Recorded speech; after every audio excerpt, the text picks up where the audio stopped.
Hi there, smart drivers. Talking to you tonight about car crashes.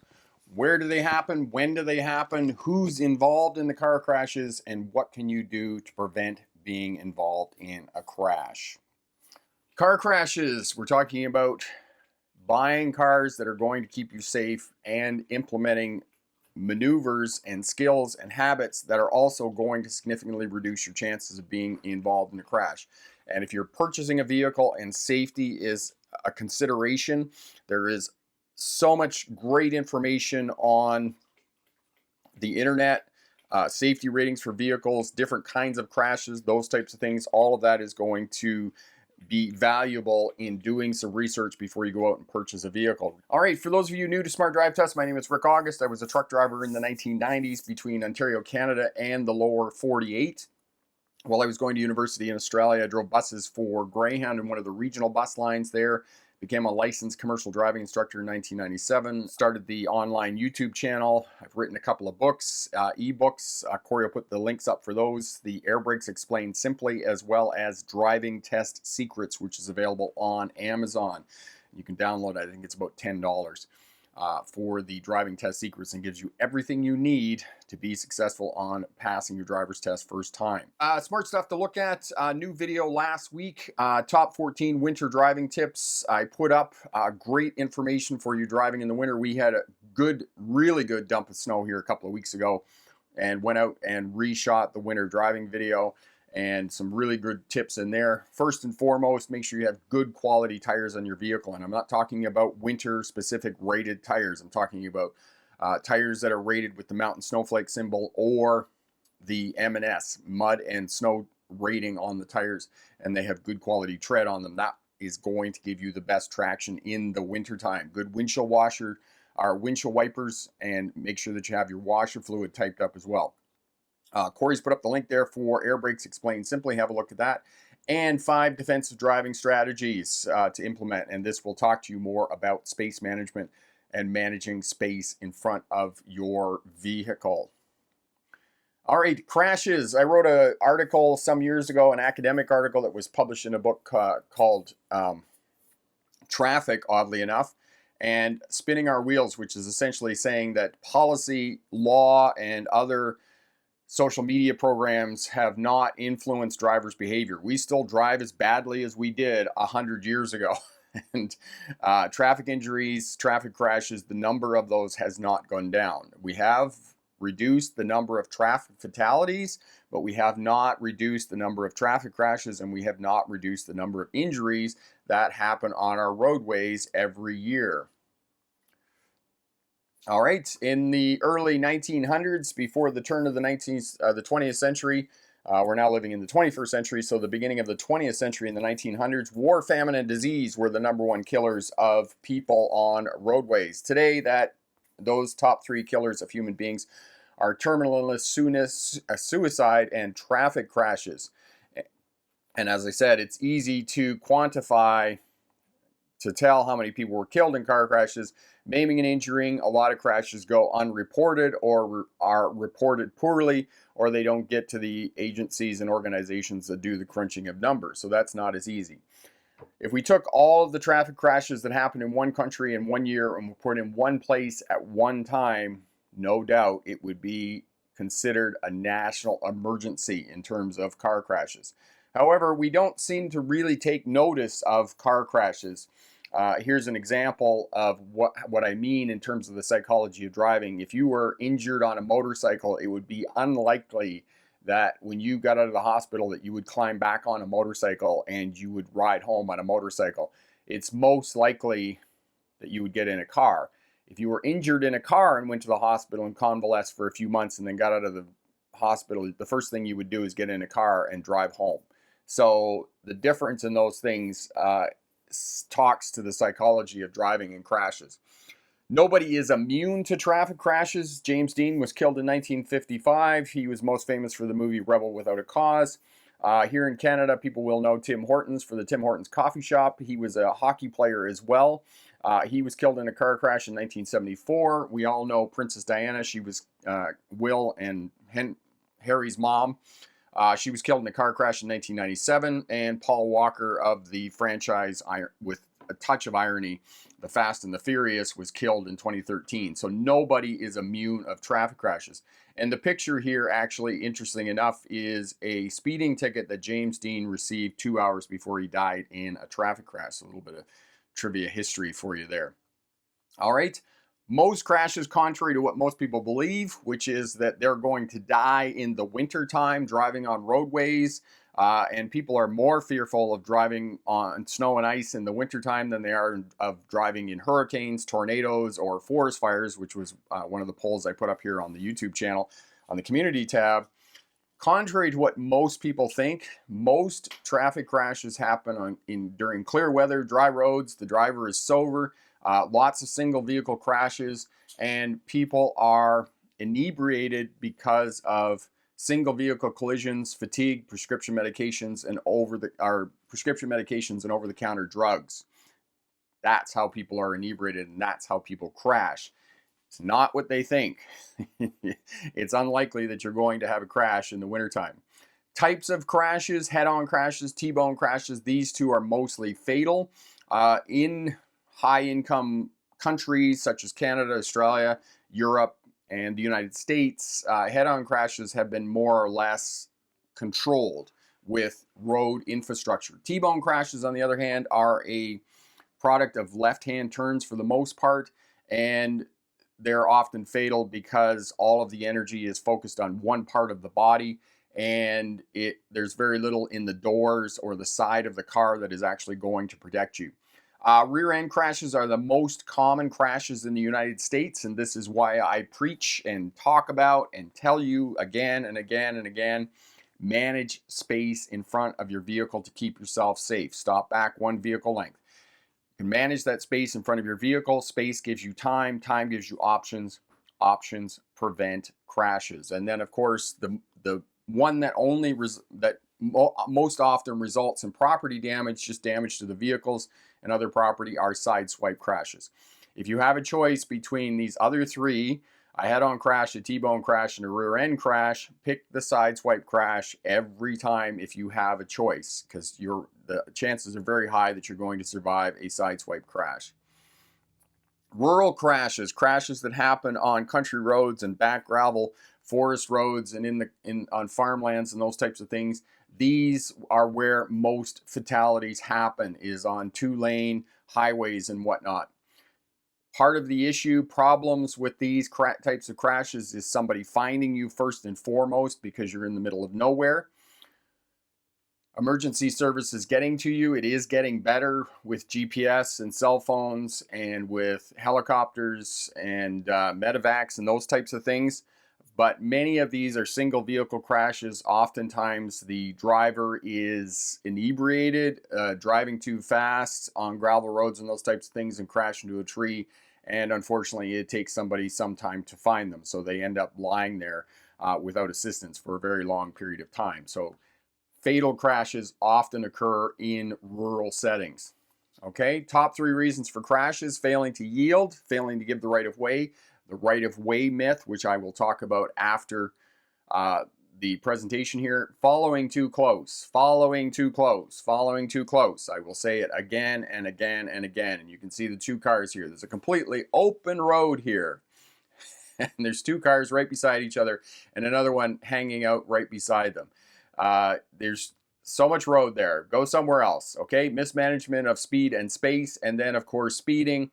Every authority will preach till the cows come home that speed is the culprit and causes crashes. No, it is one of the least contributing factors. And unfortunately, we're in we hate cars phase right now, where they are reducing residential speeds everywhere to 20 miles an hour, 15 kilometers an hour, whatever, and they think that they are going to reduce vulnerable crashes with vulnerable road users. The problem is education. We are not educating drivers that at intersections is where they're going to cross paths with vulnerable road users, and that they need to be more careful at these locations. All right, intoxicated, late 1960s. We'll just go back in history a little bit, and it's hard to believe that the late 1960s was 60 years ago. Just crazy to think that. Drinking, driving, dating, and distracted driving are the 4 Ds that young people are dealing with. They're having new experiences with every one of these all at the same time because the GLP program, the GDL, as I've talked to you before, has not significantly reduced crashes amongst young people. It's simply postponed when young people are getting their license. They're not getting their license till they're 18, 19, 20 years old now. And the problem with that is that now they've pushed the driving age up close to the drinking age, and they're getting experience with driving and drinking at the same time. Now we have distractions with cell phones and everything else that's in these cars with these big telematic screens in the middle, phones, and then of course dating and all of that stuff. So maybe by the time they get to 20, they've had most of the dating, euphoria out of their system so they can deal with those other things. Drink driving laws are changing. We're increasing police powers. I'll tell you a funny story about that Phil told me the other day. He's a police officer that I train at jiu-jitsu with. And if you have teenagers and they are going out and they are drinking, sign MAD's contract for life. I cannot emphasize the value of this tool. It's simply an agreement between you and your kids and your parents. Kids, if it is young people who are watching and listening to me, you and your parents, saying that no matter where you are, if you're inebriated and you need a ride home, I'll come and get you at whatever time it is, no questions asked. I'm not going to penalize you. You're not going to get into trouble. Just call me and I will come and get you. And it works both ways for both parties. So look down in the description. The MAD's contract for life is down there. Definitely use that. Okay. Some of the safety features on vehicles that have evolved over the 20th and 21st century, crumple zones, particularly in the front, and this is why we have reduced fatalities related to head-on crashes. Safety glass, breakaway steering columns, safety restraints, breakaway steering columns, and smaller knobs and dials inside the cabin of the automobile came about because of unsafe at any speed with Ralph Nader. And some people will say, oh, Ralph Nader was full of baloney and nothing was substantiated in what he said and those types of things. It doesn't matter if Ralph Nader wasn't substantiated and there's false claims. What is important in terms of the book, Unsafe at Any Speed, was the safety movement that Ralph Nader initiated amongst auto manufacturers, because prior to Unsafe at Any Speed, Unsafe at Any Speed, auto manufacturers were of the opinion that safety would not sell. And it was actually Volvo that capitalized on this and became the marketer for the safest car on the roadways. So if you want to buy a safe car, it's probably going to be the Volvo that's going to have all of these safety features in it. And then, of course, in the late 80s, early 1990s, on high-end cars, we had airbags, and now we have side impact airbags. All of this reducing traffic crashes or traffic fatalities when a crash occurs. Okay, medical advances have been a significant contributor to reducing traffic deaths. Medical advances have kept people alive. The golden hour, we now know about trauma victims, and that if we can get them into surgery within the hour, most of the time they are going to survive and live, and they have a better quality of life afterwards. However, there could be an argument put forth for what kind of quality of life do they have? Are they in pain for the rest of their life or not? Are they needing physiotherapy and all kinds of other treatments to continue to have some sort of life after a traffic crash? Okay, most of these medical advances that we enjoy today came out of the Vietnam War, but of course it's been a long time. It's been 50 years since the Vietnam War, but there were a lot of medical advances that come out of there, and of course we've continued to build with medical science and technology. And remember, pick the best answer, not necessarily the right answer.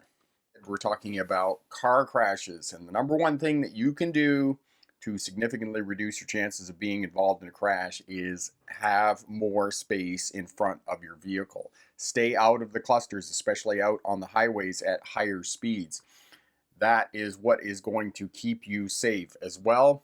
When you stop in traffic, at a traffic light or a stop sign or those types of things, stop back one vehicle length from the vehicle in front of you.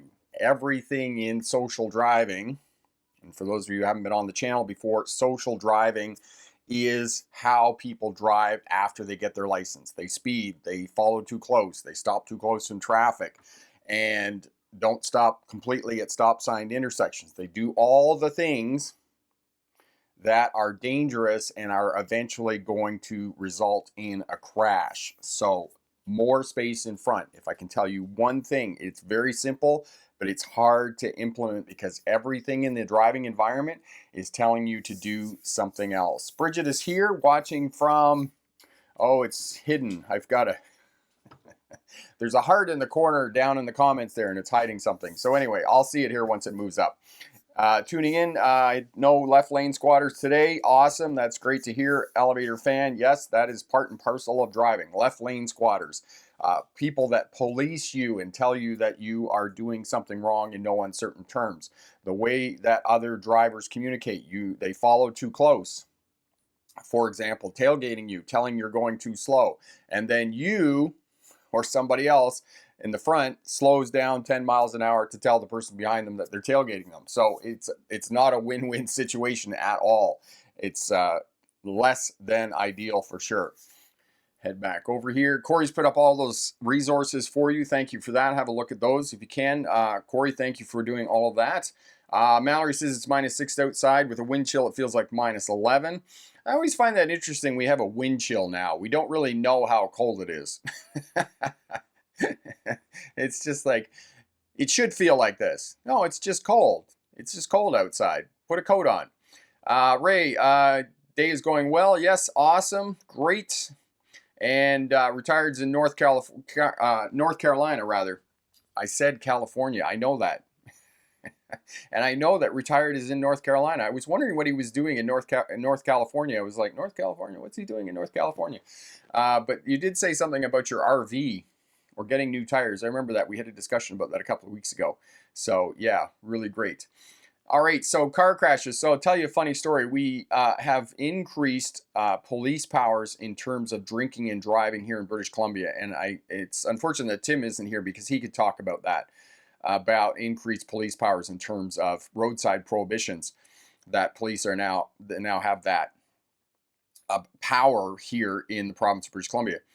Stupid question. How do you tell when the winter tires need changing? Marion, I'm going to try and give you 3 millimeters of tread. I just double check that number, but it's 3 millimeters of tread. Okay, let me clarify the question first, Marion. When winter tires need changing. Okay, so winter tires to summer tires, or when your winter tires are worn out and need to be replaced? Which one of those is that, the question? And then I can answer it correctly. Okay, all right. So Phil was telling me the story about pulling somebody over during the week, and usually he's got his places where he sits in town, and he gets this person for not wearing a seatbelt. And so they go by, they're not wearing a seatbelt. He takes note. They go into a bottle shop here, like a liquor store. It's like we have government liquor stores here and we have privately owned ones. So it was a privately owned one.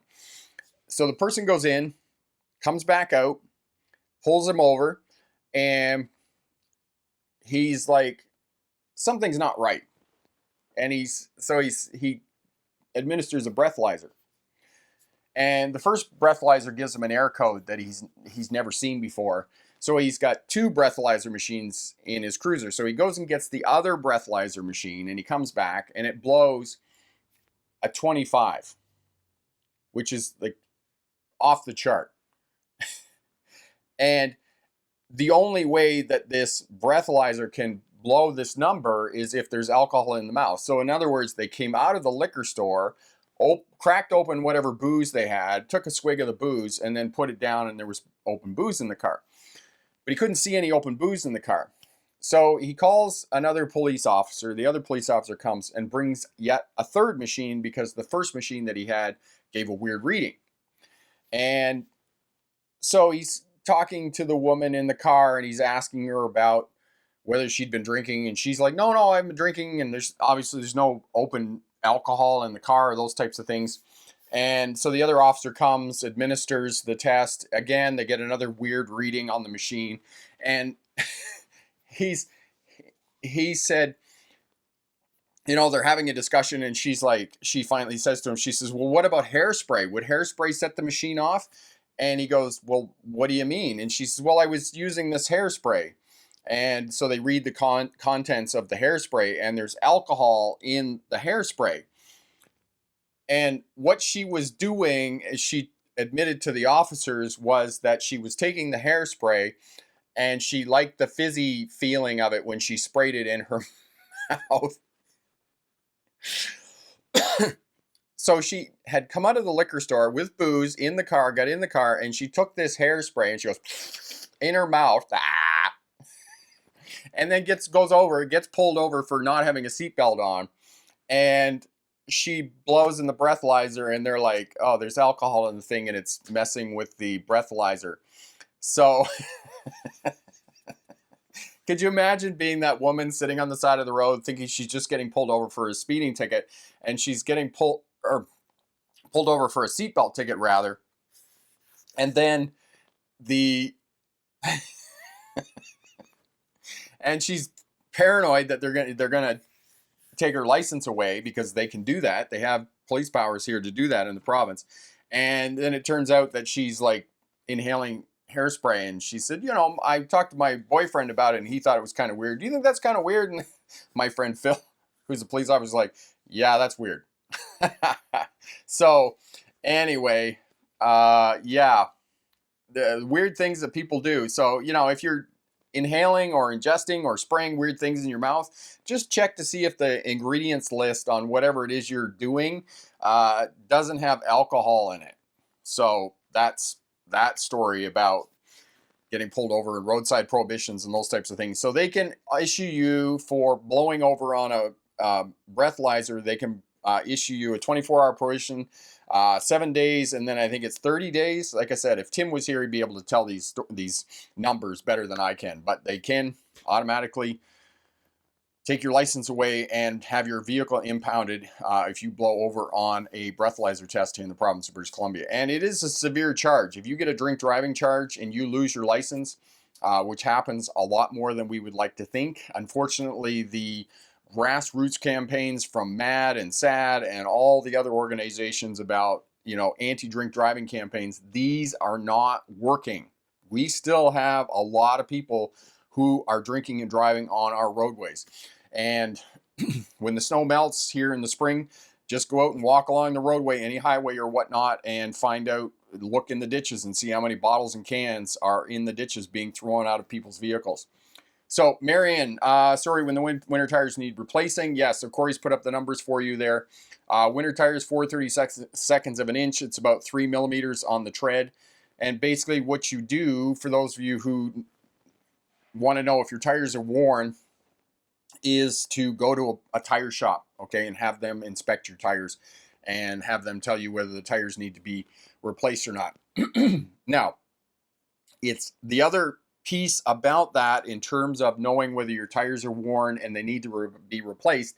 It's not just 4/32 of an inch. It's whether the tires are unevenly worn.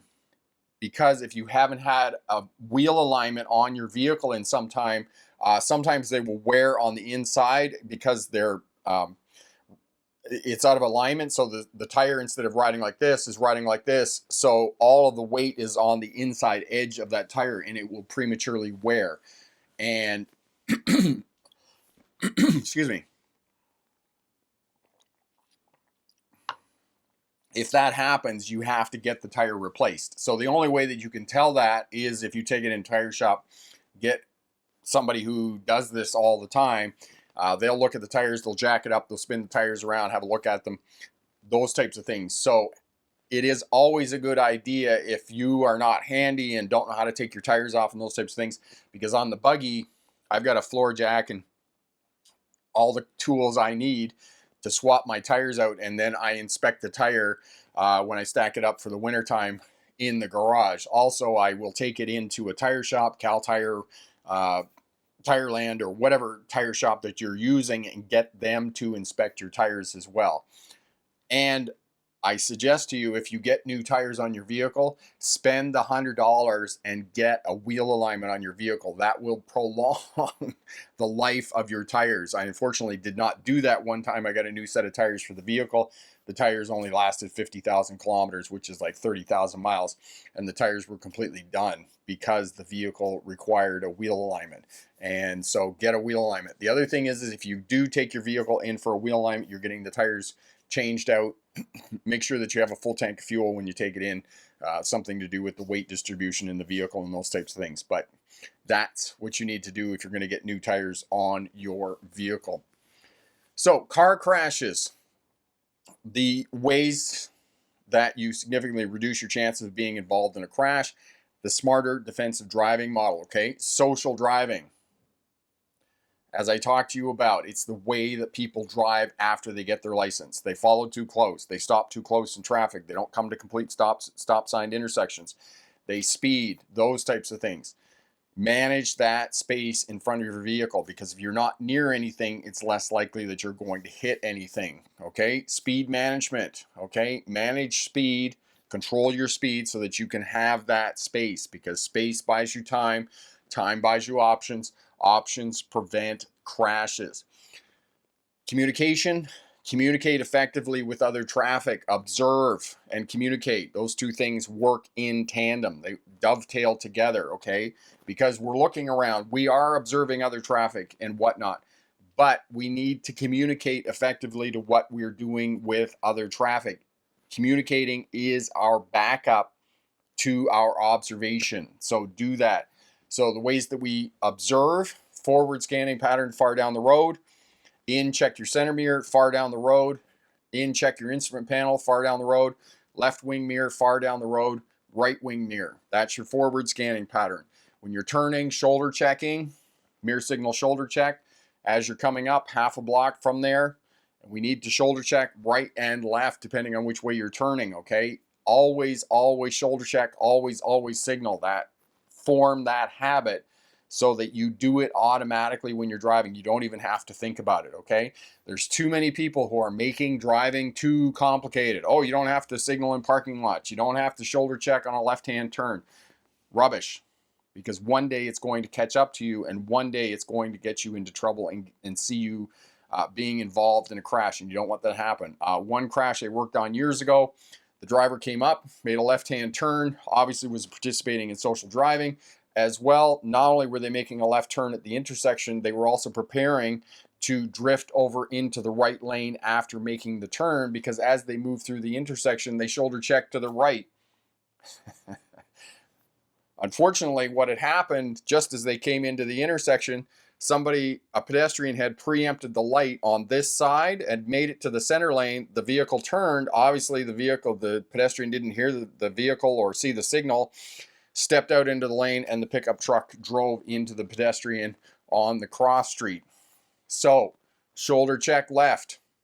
Shoulder check left. All he had to do was shoulder check left. Unfortunately, the driver was participating in social driving and shoulder checked right in anticipation of moving and changing lanes to the right lane, and didn't see the pedestrian to the left that had preempted the light and got to the center point of the lane of the two lanes of traffic before stepping out into the path of the left turning vehicle.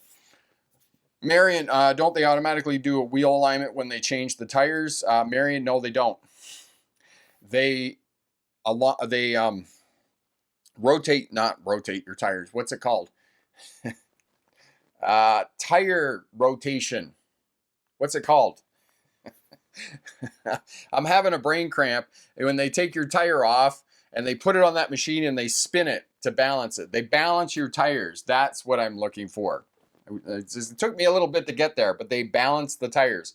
They don't do a wheel alignment automatically when they change the tires on your vehicle. Marion, no, they don't. You have to pay extra for that, and you have to tell them to do it. So if you're changing the tires, you're getting new tires on your vehicle, tell them that you want a wheel alignment done in your vehicle. They do balance the tires, but that's not a wheel alignment. Wheel alignment is different. That's on your car. Okay? Marion says, I know what you mean. And I'm like, yeah, but does everybody else know? Okay, so wheel balance, they balance the tires, tire balancing. is different from a wheel alignment, okay? Tire balancing is they put the tire on a machine and then they spin it and they make sure that it doesn't wobble. They put weights on it. You see little lead weights around the rim every now and again. That's to balance the tire when it's spinning. A wheel alignment is making sure that your vehicle, the tires are all positioned on your vehicle. So there's toe this way, the tires sit this way, a certain way. Camber, no, that's caster this way. And then there's camber. What's camber? But anyway, the tires can sit this way, sit this way, sit this way, sit this way, sit this way. And all of that is according to the vehicle manufacturers. And they put it on a machine and they do that wheel alignment. And so it gets out of alignment because we go over bumps and bangs and we turn and those types of things. And all of that causes the vehicle to go out of wheel alignment.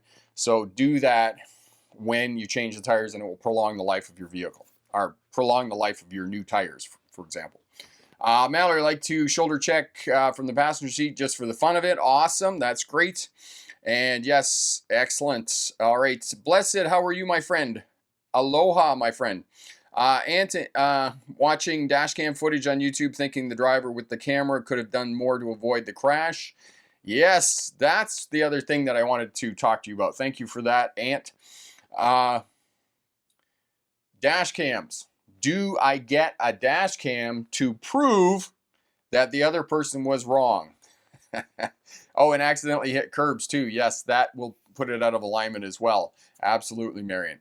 All right, so dash cams. Lots of people believe that they should get a dash cam. And there was a post, can't call it a tweet anymore, it's a post on X, formerly known as Twitter. That didn't work out for him, did it? It's kind of like the artist formerly known as Prince. The social media platform formerly known as Twitter. Cracks me up every time. Anyway, there was a post and the truck driver's like, oh, I wasn't at fault. Dash cam proved the young woman was inexperienced, blah, blah, blah. And I'm like, okay. So the first problem with dash cams, it's me against you. Social driving. I'm perfect and I'm going to get you and I'm going to prove that you're wrong. That's the first thing that's wrong with dash cams.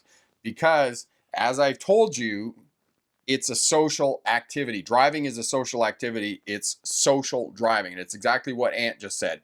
Somebody else could have done something more to avoid the crash, which is exactly right.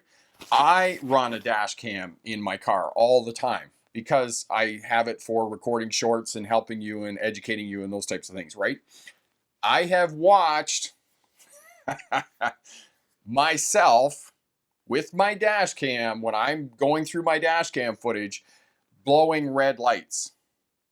Okay, I've seen myself do it. I get up to the light's turning yellow and I charge the light and I am participating in social driving and I run the red light.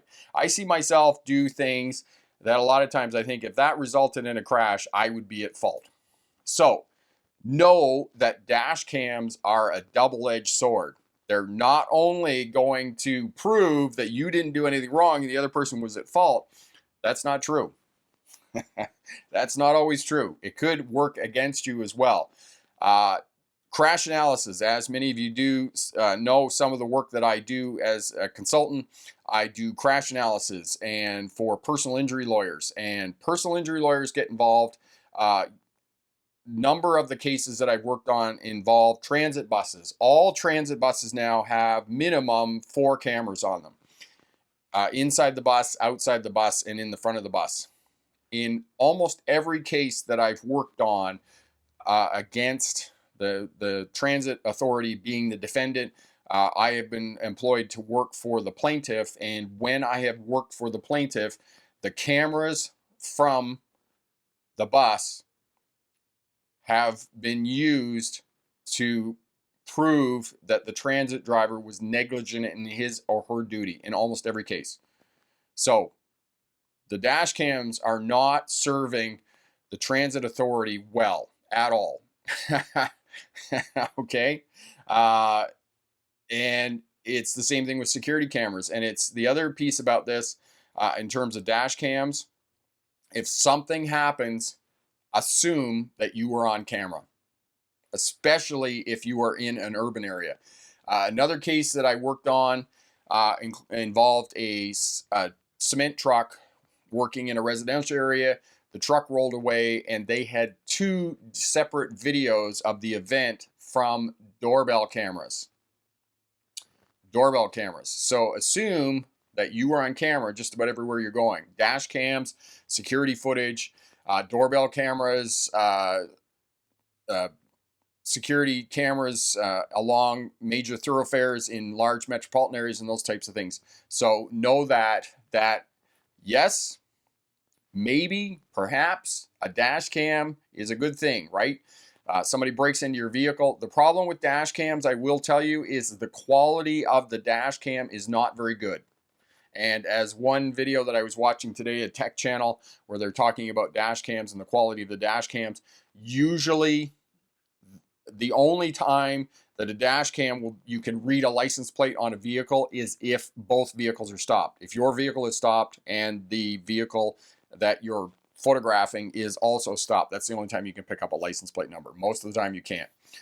Tim, what's the quality of the video on your dash cams? Because on my dash cam, I have a high-end Garmin in my vehicle. The quality is not very good. If I'm stopped and the other vehicle is stopped, then yes, I can pick up a license plate.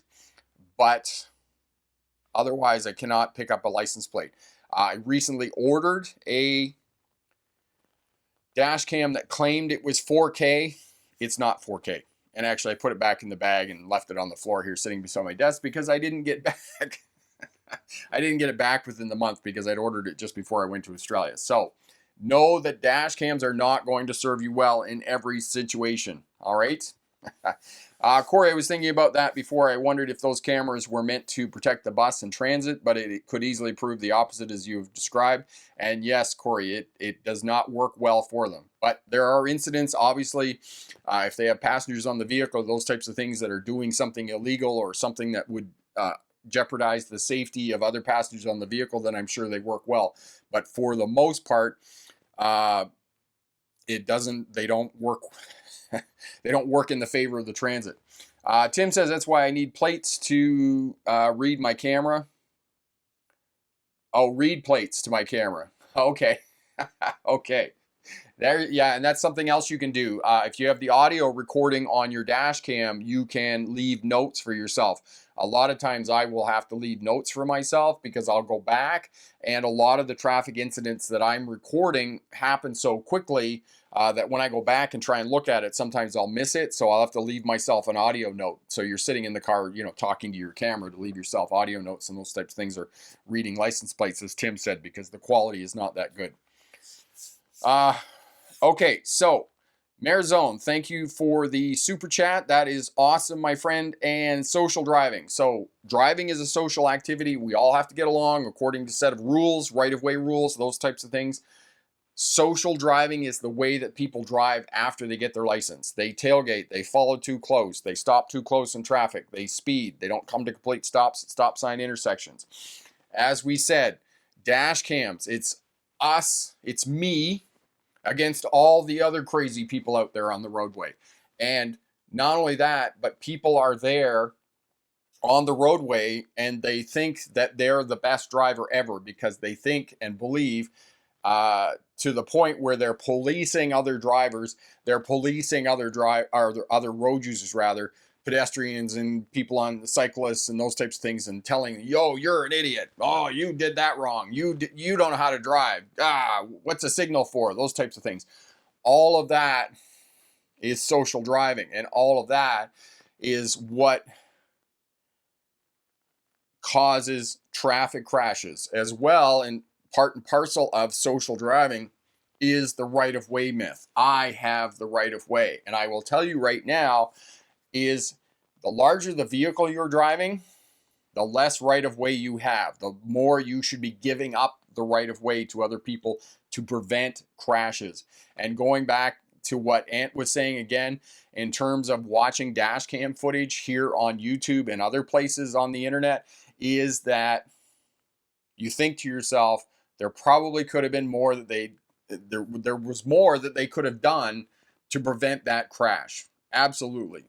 So know that there's always something you can do to prevent a crash. And the biggest thing you can do is have more space in front of your vehicle when you're driving. That is going to prevent crashes, because if you're not near anything, it's less likely that you're going to hit something.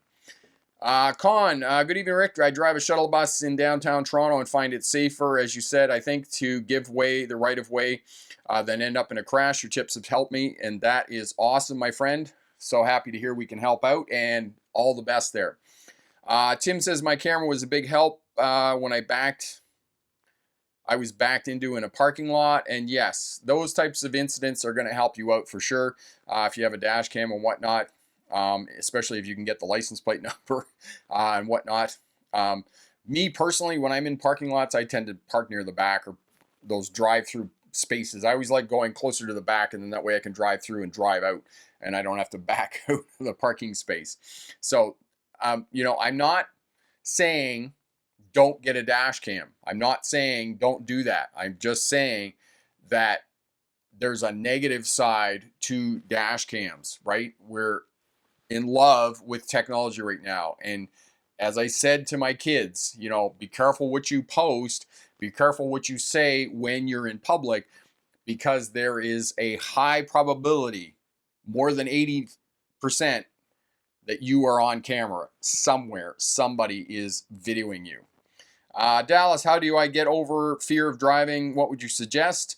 Dallas, are you having fear in general, or is there specific? Are you afraid of driving on highways or driving in the city or those types of things?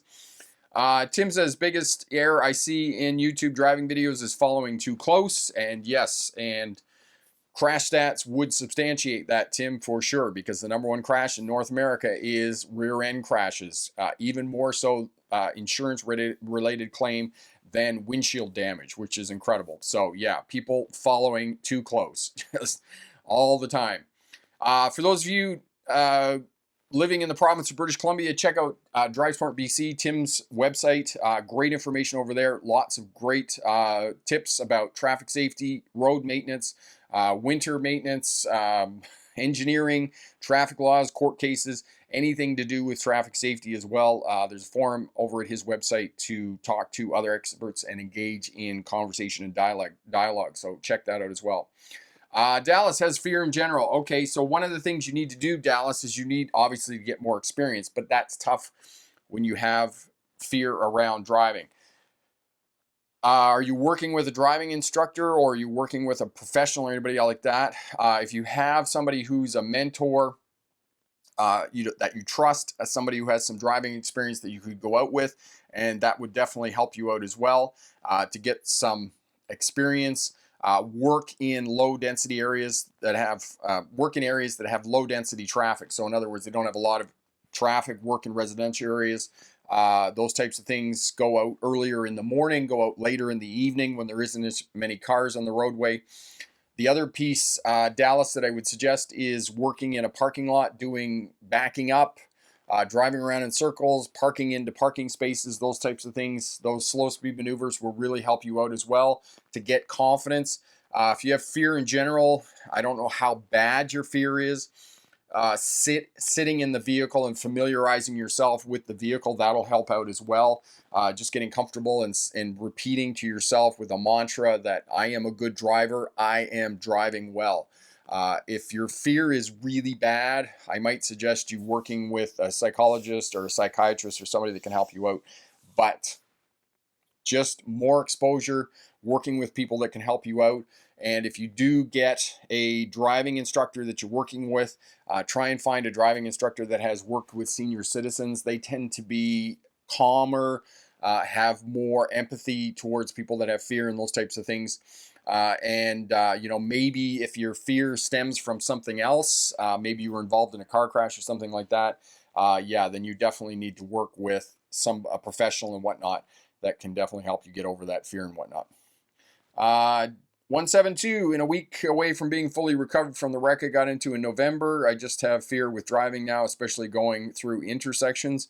Yeah, it's going to take a little bit. If you had a wreck in November and you've been convalescing since that time, you are going to have some fear and trepidation. I certainly know what you're talking about. I got run over on my bicycle when I was in Australia, and there were 3 months at least before I was not freaking out every time I got on my bicycle and started riding again. And talking about that, when I was talking about the psychology of driving during the presentation, when I said, you know, if people get injured on a bicycle or they get injured on a motorcycle and they get them out of the hospital, they don't get back on a motorcycle and they don't get back on a bicycle. No.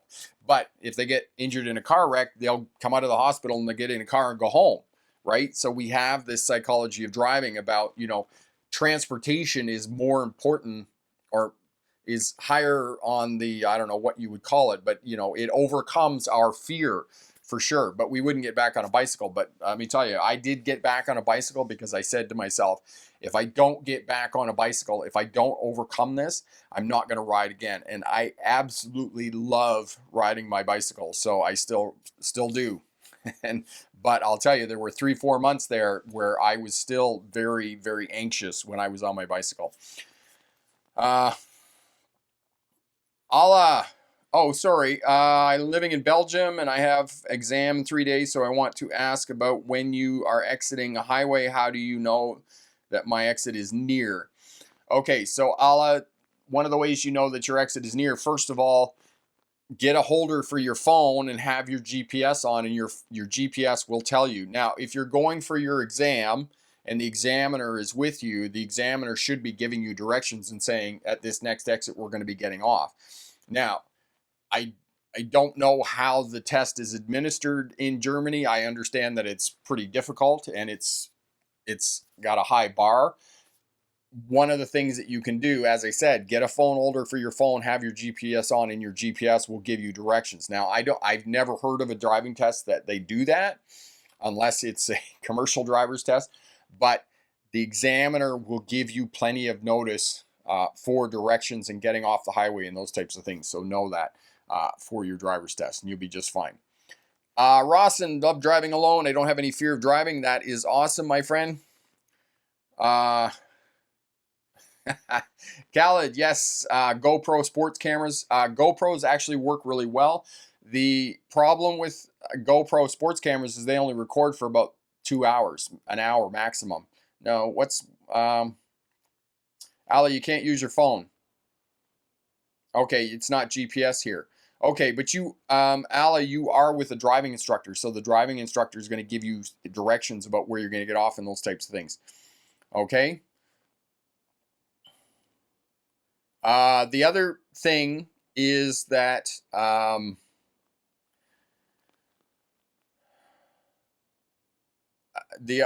trying to think of another way that you can do it. I mean, there is an exit number on the exit that you're going to be getting off at, and you can know the exit number, right? And then keep track of the exit number. So, for example, if you're getting off at exit 40, know that when you get to exit 39, the next exit is going to be 40, and you're going to start moving over, and you're going to get off on that freeway, okay?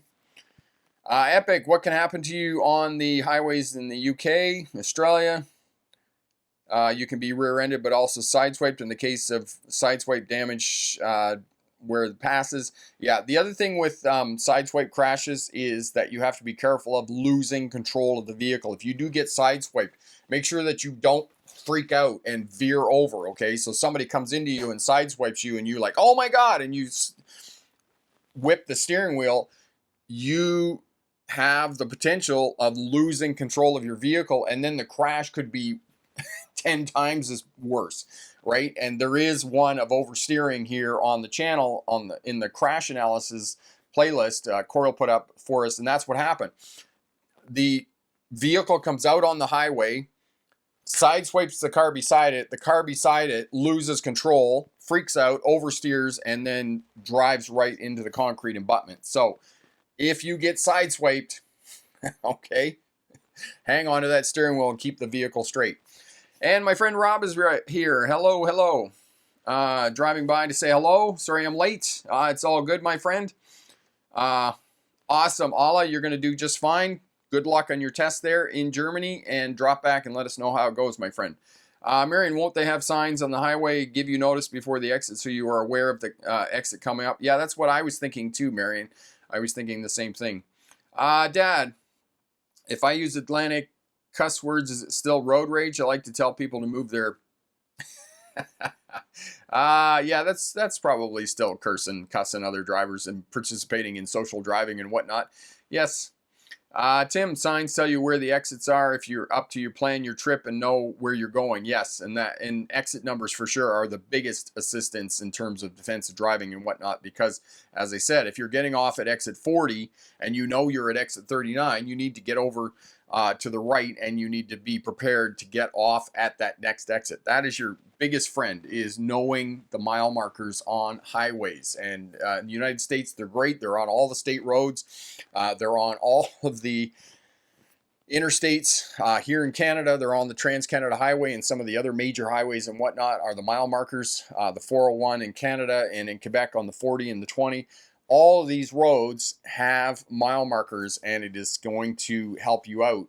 In Australia on the Hume Highway, all the exits had mile markers. So when you do your route planning, figure out which mile marker you're going to get off at, and that is going to help with your defensive driving, your advanced defensive driving skills. Okay, Ross, and when it comes to both rain and snow, I also turn on the rear wiper because I drive an SUV, but I do not turn on the windshield wipers and my headlights. Oh, you do? Okay, awesome. Yeah, the windshield wiper on the rears just kind of keep the windshield clear back there. I don't know how well it works. The wiper on the back of the buggy works, but in all the years that I've owned the buggy, I've never changed the windshield wiper on the back windshield. I've never used it.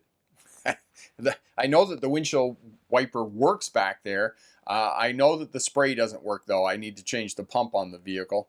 And I have one, oddly enough, but I've never changed it. I've never really needed use for it, because when it gets sludged over in the wintertime with all that mud and crap on the highway and whatnot, I just use the wing mirrors.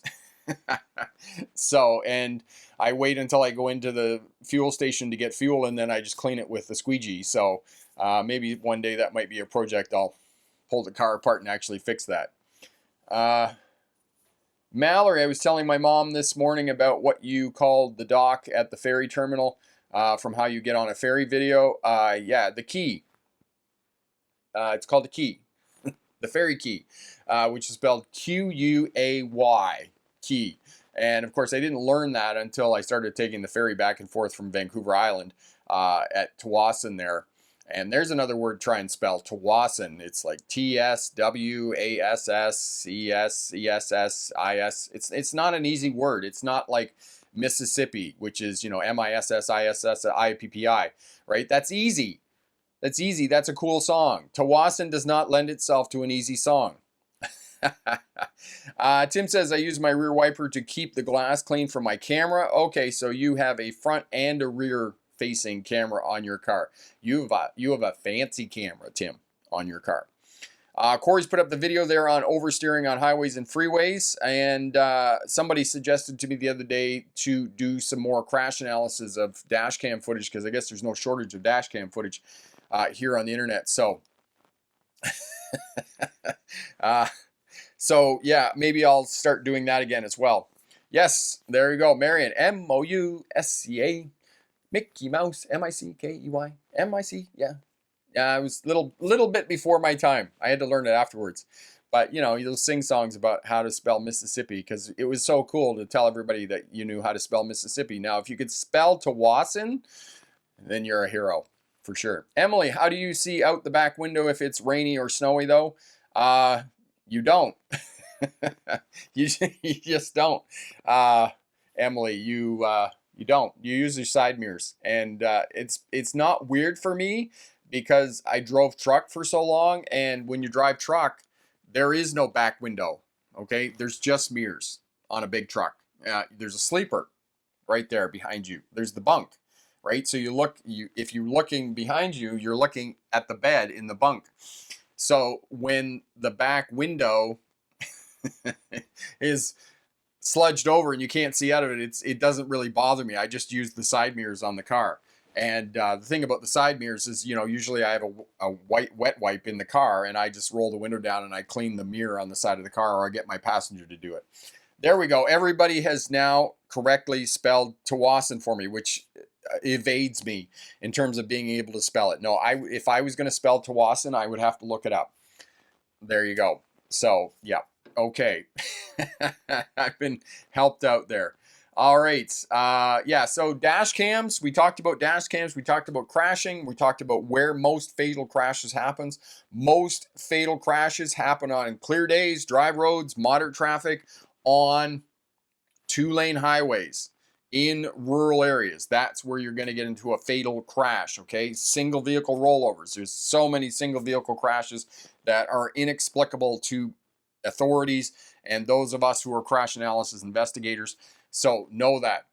Know that if you do get a dash cam, there's good sides to it. As Tim pointed out, that if you're in a parking lot and somebody drives into your car, when the vehicle is sitting there, if the car is shocked, the camera will turn on and it will record what happened. So you'll have a recording of the incident. The downside of dash cams and cameras and whatnot is that sometimes they can be used against you in a court of law. And Tim was saying this before, that if they wanted to use your dash cam footage for whatever, that they would probably have to get a search warrant to use the footage on your dash cam. My question on that, and I have heard this, and maybe Tim, you can clarify this for me, they can go in and they can plug into the computer on your car. So they can check how fast you were going. They can check if you braked, those types of things. So if they can plug into the computer on your car when they're doing post-crash investigation, what is the difference between plugging into the car and using the dash cam footage? Why do they need a search warrant for one and they don't need a search warrant for the other? Both are part and parcel of your car. I'm curious about that question. Emily, I actually saw a spray you can put on your side mirrors that repels water and keeps the glass dry in rainy and wintry weather. Anybody tried anything like this? Yes, Rain-X, I'm sure, has a good product for that as well. And I've seen some life hack videos here on the channel as well that have that sort of similar thing. So there is some product around, Emily, that will do that for sure. Con, in the stop sign, after you have stopped in 3 seconds, do you have to give way after you, or can you just go? No, if it's a two-way stop sign after you've come to a complete stop, you have to give way to traffic on the crossroad. You can't just go. If it is a four-way stop, then yes, you can go if it is your turn to go at the intersection. Corey's put up the stop sign intersection video for you. That'll give you more details. Zachy, if somebody is turning left in front of you on a busy road and stopping with slow traffic behind you, is it okay to pass on the right if no pedestrians? So somebody's turning, you're driving through, somebody's turning left, passing.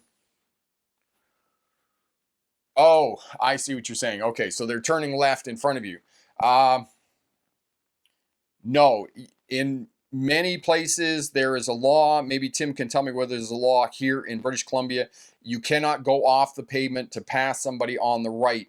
There has to be, you have to stay on the pavement. You cannot drop off into the gravel. Okay. Tim, yes, that was an interesting course. Warrant is starting to be needed for that too. Awesome. Okay. So interesting. So you need you're now beginning to need a search warrant to plug into the computer on the car, and you're needing a search warrant for your dash cam. But that's not saying that personal injury lawyers, because the work that I do with personal injury lawyers is that they get that footage every time that I have worked with the transit authorities being the defendant. They have the dash cam footage. They have all that footage off the bus. Okay. Plus they have the security footage along the roadway and whatnot. So they don't have any problem getting that search warrant or getting that warrant to seize that property for sure. Okay. Tim's actually reading stored data in the airbag module. Okay. Yes. Pass on the right off roadway. Yes. That's what he was asking. Con, I always use the markers when driving charters here on the 401. Easier to know how much further I have to go and where the next escape route is, or en route for my Tim's run for a double-double. Awesome. Awesome, awesome. So, awesome live stream. Great information. Thank you so much for all your great questions and participating. If you had a test in the last week or so and passed that, congratulations. That is awesome, awesome news. And if you got a test coming up in the next week or so, good luck on that. And remember, pick the best answer, not necessarily the right answer. Have a great night. Bye now.